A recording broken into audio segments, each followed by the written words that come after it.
In this video, I'm going to show you how to save your favorite locations on Google Maps.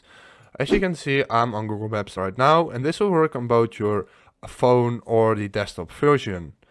So the first thing you have to do is you have to go to the menu over here, the three stripes, then go to your places and go to saved. As you can see, the first option is favorites, and you can hit it and then add place. So for example, if I want to select London, I just hit London.